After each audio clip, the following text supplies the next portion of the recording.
penting yang menggambarkan penulisan Al-Quran adalah riwayat Husain dari Husain dari Husain bin Faris dari Hani.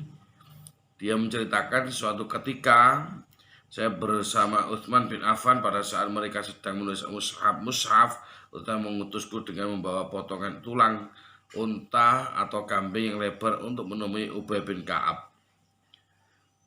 Pada potongan tulang tersebut tertulis, yaitu dalam tabdil lil khalq dan famil lil kafirin.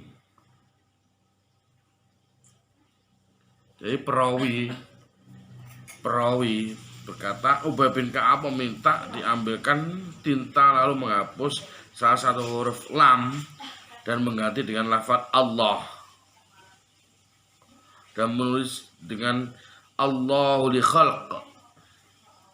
Orang lam tabdila lil khalqi.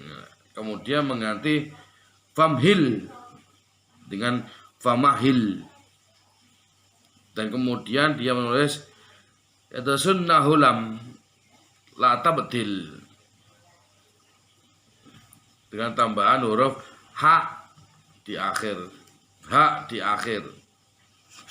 Nah, itu menandakan bahwa peran serta daripada Ubay bin Ka'ab dalam menulis Al-Quran begitu besar.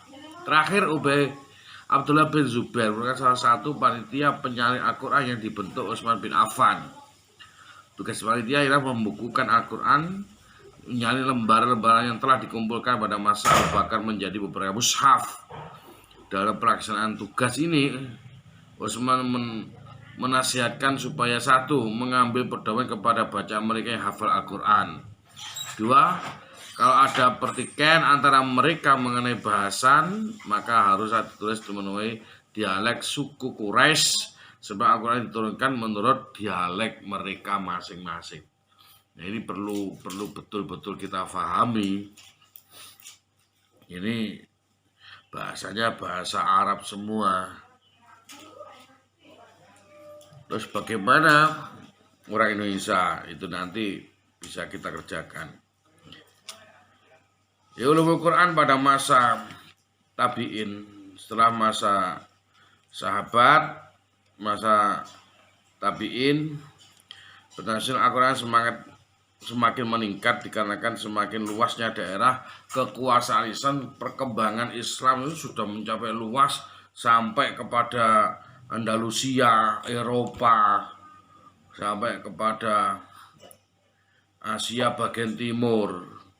Nah, percepatan pengembangan Islam di sinilah para tabi'in mengambil ilmu Al-Quran ini dari para sahabat-sahabat, bersungguh-sungguh untuk melakukan ijtihad dalam menafsirkan Al-Quran untuk dipelajari pada umat-umat Islam.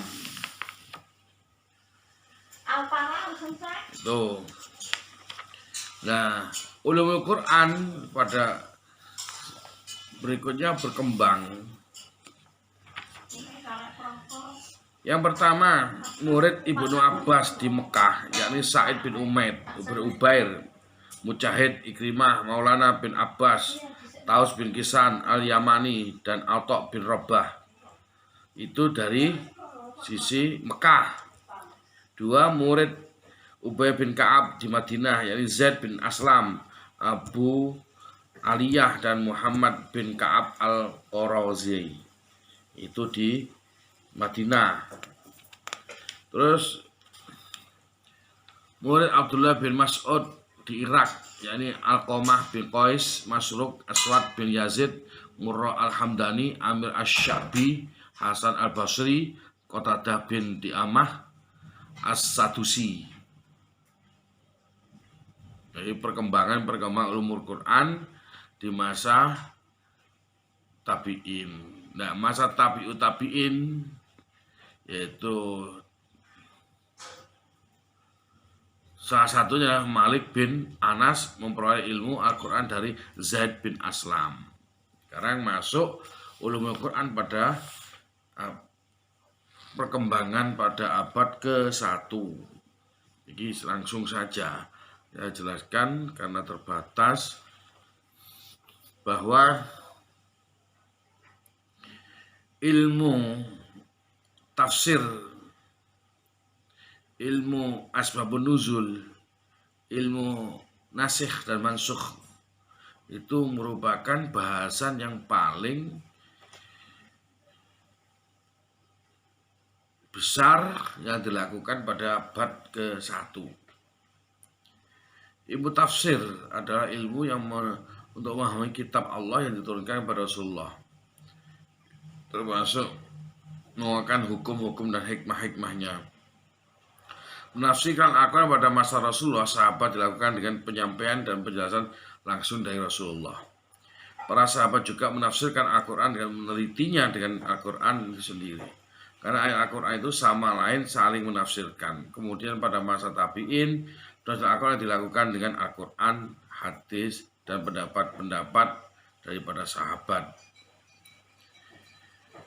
Nah, kalau para sahabat untuk menafsirkan Al-Quran, tabi'in menafsirkan Al-Quran, mengembangkan daripada ijtihad.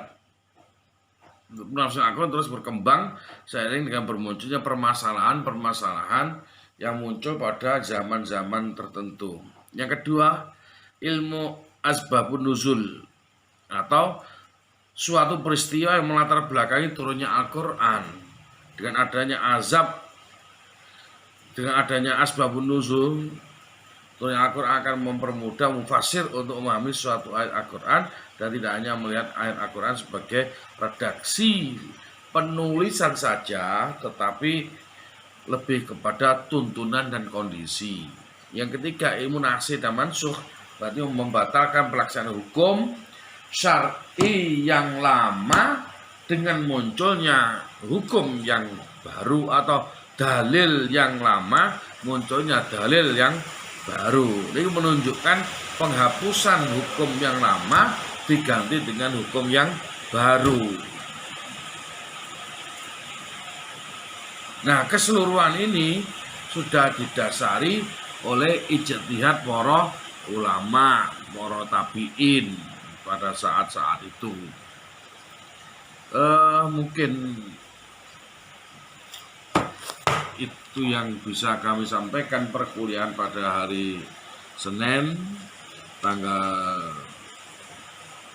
7. Ya, tanggal 7 ya. Berapa? Tanggal 7 bulan 2 2022. Mudah-mudahan bisa bermanfaat. Mohon maaf apabila ada kekurangan, kekhilafan yang saya sampaikan. Apabila belum paham dalam sejarah ulumul Quran masa abad 1, maka bisa dikaji secara luas. Tugas selanjutnya, silakan semua mahasiswa untuk menulis daripada pembahasan saya tadi. Penulisannya sangat mudah sekali, tidak usah dibentuk sistem makalah, tapi hanya ditulis saja, kayak seperti menulis daripada paper atau rangkuman. Terima kasih, mohon maaf, semoga bisa bermanfaat. Wassalamualaikum warahmatullahi wabarakatuh.